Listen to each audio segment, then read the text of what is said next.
একজন লোক খুবই গরিব, অসহায়, খুব ঋণগ্রস্ত হয়ে গেছে। তো সে কিভাবে আল্লাহর কাছে চাইবে সেই নিয়মও জানে না। তো সে জানে যে আল্লাহ আসমানে থাকে।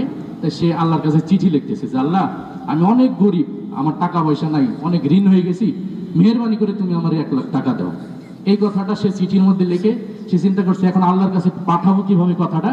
তাই সে তো আর জানে না যে তাহাজ্জুদ নামাজ পড়লে আল্লাহর সাথে কথা বলা হয়ে যায়। সে ভাবছে আল্লাহর সাথে তো আমার সম্পর্ক নাই। সে চিঠিটা একটা গ্যাস বেলুনে বেঁধে উড়াই দিছে যে এই গ্যাস বেলুনটা আসমানে যাবে, আল্লাহর কাছে আমার চিঠিটা পৌঁছে যাবে। তো সে যখন ওই গ্যাস বেলুনে চিঠিটা উড়াইছে, পাশের থানার এক পুলিশ দেখছে যে একজন গ্যাস বেলুনে চিঠি লিখে উড়াইলো।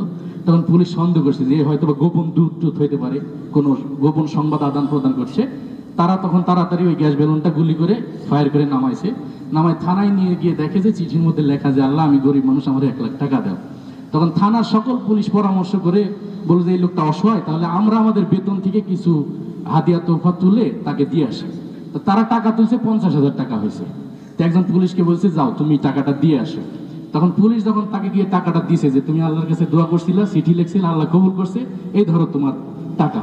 তো ওই লোকটা টাকা গুনে দেখে 50,000। তখন সে আবার আল্লাহর কাছে চিঠি লিখতেছে। তখন পুলিশ আবার সন্দেহ করছে কি ব্যাপার, টাকা তো দিলাম, আবার চিঠি লেগে কেন?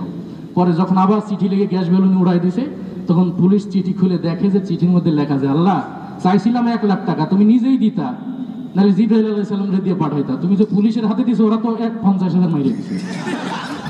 তা আমাদের দৃষ্টিভঙ্গিটা এমন, 2-4টা বিচ্ছিন্ন ঘটনা ঘটার কারণে আমরা হুজুরদের পুরা ব্যাপকভাবে পুরা আলেম সমাজকে দোষারোপ করি, যার কারণে আলেমদের বয়ান আমাদের দিলে তাসির করে না।